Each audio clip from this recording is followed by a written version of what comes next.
नमस्कार दोस्तों, आप सभी का स्वागत है आपके अपने YouTube channel Ashok Chawla education hub पर। दोस्तों, आज हम जिस लेसन प्लान के साथ, जिस पाठ्य योजना के साथ मिल रहे हैं वो कक्षा 6 का रुचिरा कक्षा 6 का पाठ्य योजना है। और कक्षा 6 के अंतर्गत ये षष्ठम पाठ है, जिसका प्रकरण यानी शीर्षक है समुद्र तट है। तो समुद्र तट से संबंधित आज हम इस पाठ्य योजना में चर्चा करने वाले हैं।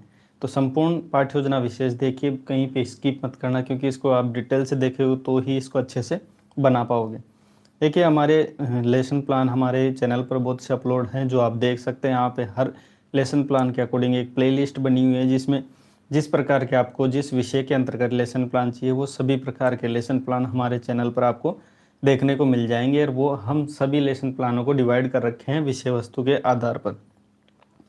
और जो बच्चे को कोई नया लेसन प्लान है, अगर इसमें से आपको कुछ समझ में नहीं आता तो आप कमेंट माध्यम से मैसेज कर सकते हैं। हालांकि मैं इसमें संपूर्ण कोशिश करता हूं समझाने की, कोई बच्चा ऐसा नहीं रहता जिसमें ये समझ में नहीं आए।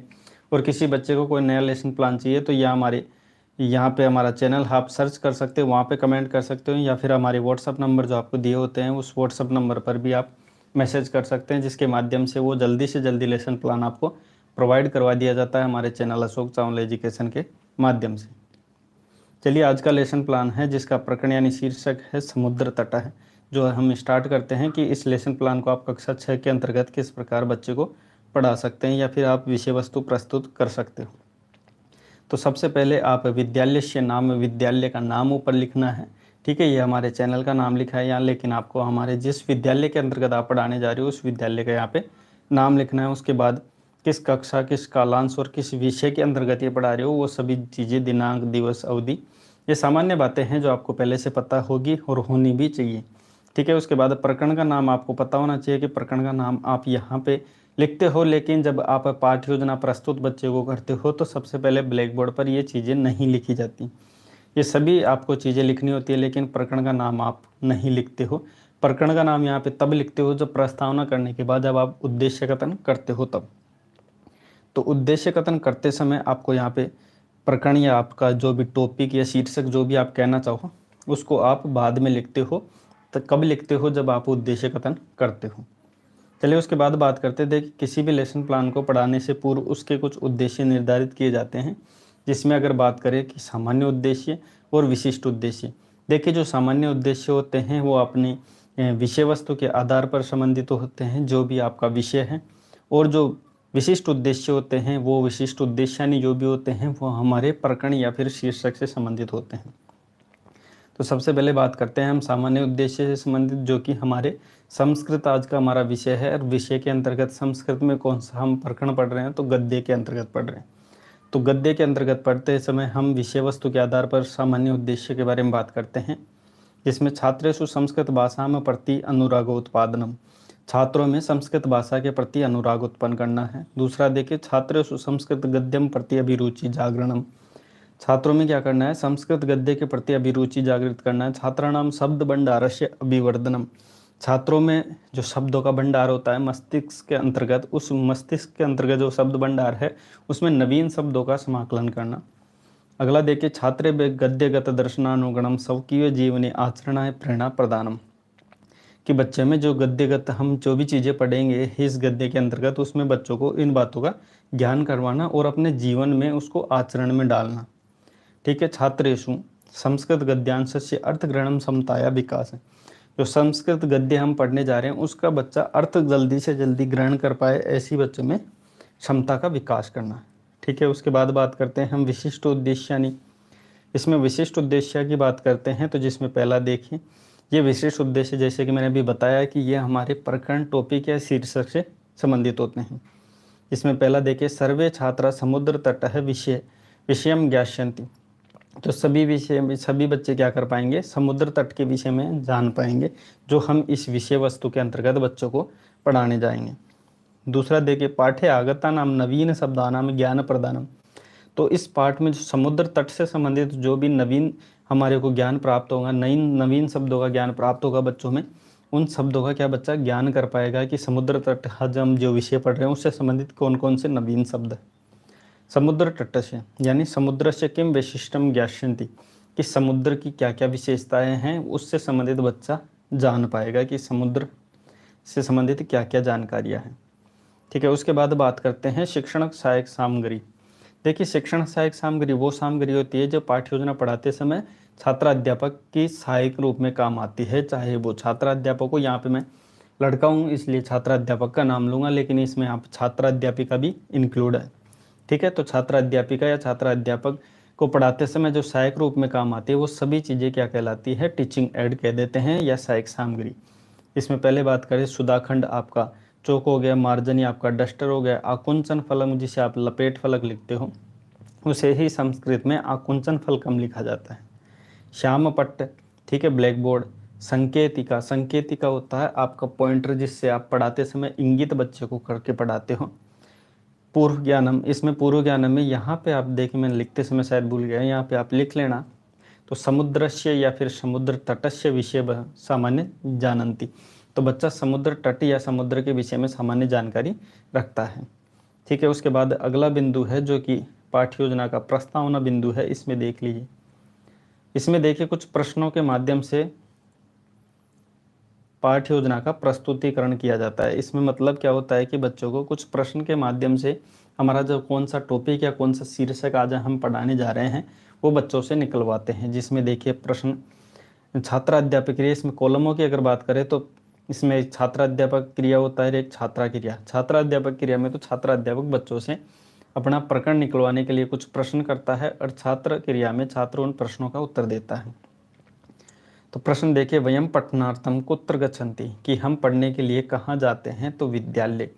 बच्चा इजली जवाब दे देगा विद्यालय के अंतर्गत जाते हैं। अब दूसरा देखिए प्रश्न, विद्यालय मुख्य अवकाशस्य प्रकारों, यानी मुख्य प्रकारों के क्या क्या, यानी जो हमारे अवकाश आते हैं मुख्य रूप से विद्यालय के अंतर्गत वो कौन कौन से हैं, तो शीतकालीन अवकाश और ग्रीष्मकालीन अवकाश।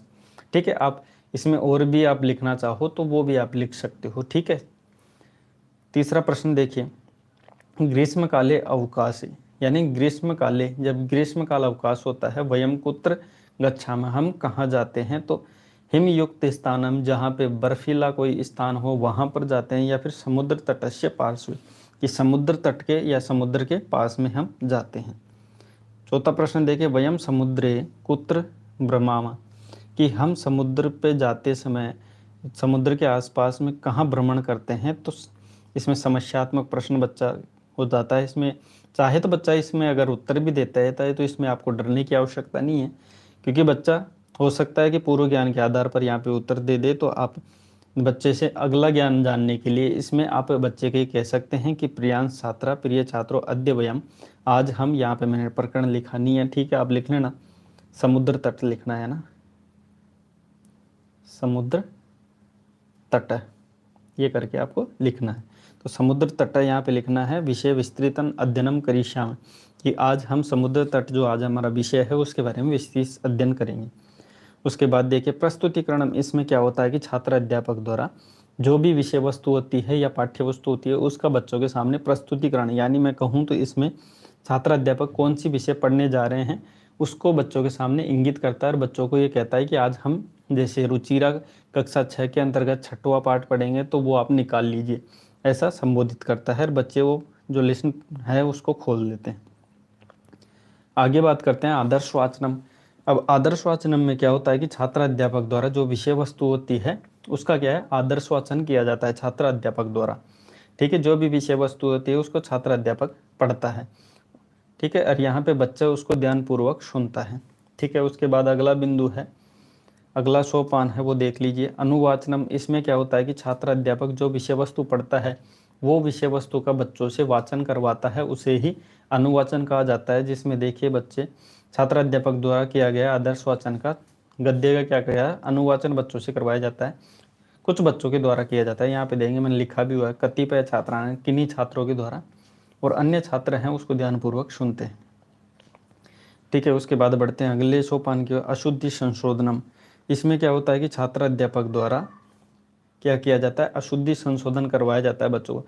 अब बच्चा जब विषय वस्तु पढ़ता है तो पढ़ते समय कहीं ना कहीं अशुद्धियाँ कर देता है, उन अशुद्धियों का ही निवारण करने के लिए, उनका संशोधन करने के लिए अशुद्धि संशोधन किया जाता है।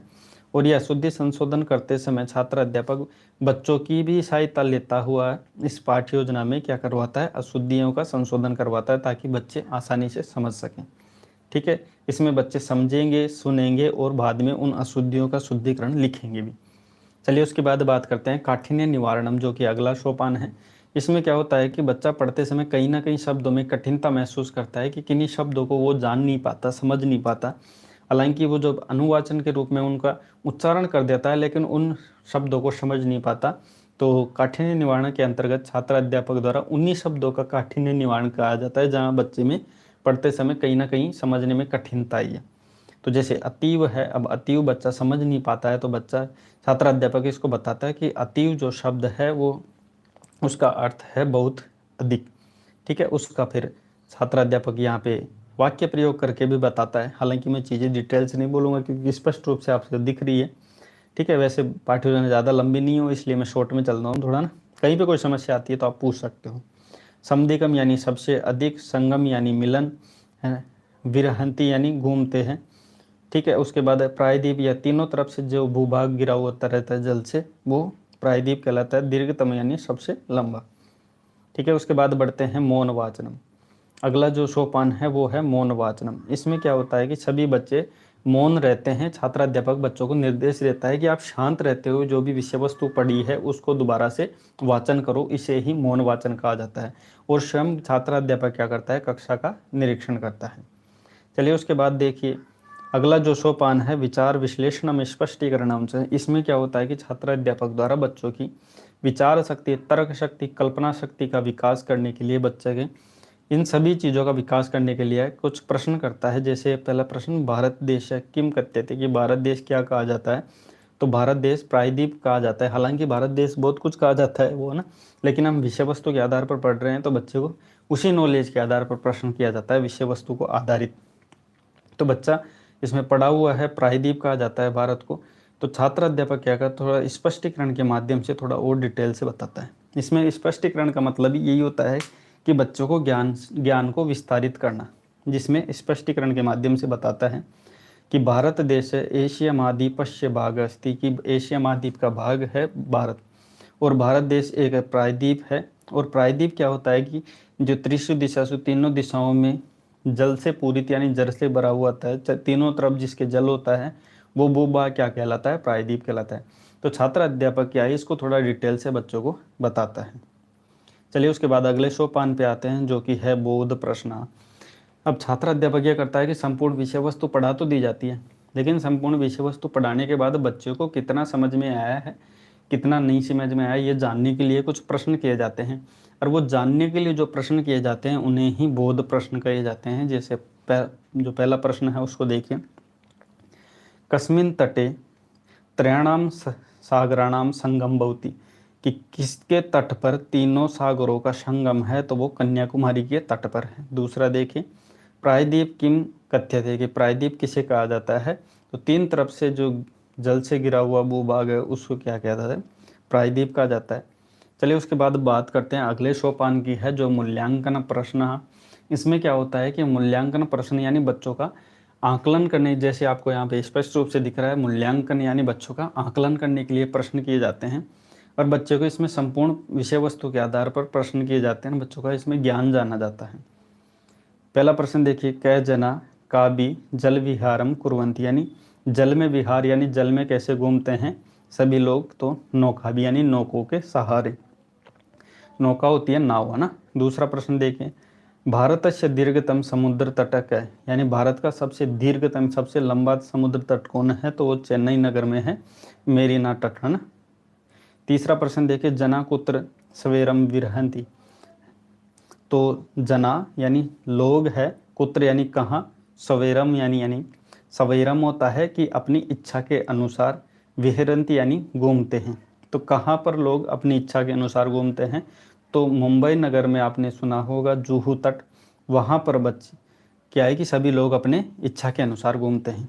चौथा प्रश्न देखिए, बालका बालिका भी किम रचयंती, ठीक है, बालका यानी बालक है वो बालू का भी, यानी रेत होती है बालू का यानी मिट्टी होती है, उससे क्या रचना करते हैं यानी क्या बनाते हैं, तो बालू का ग्रह, बालू का ग्रह यानी मिट्टी का घर बनाते हैं।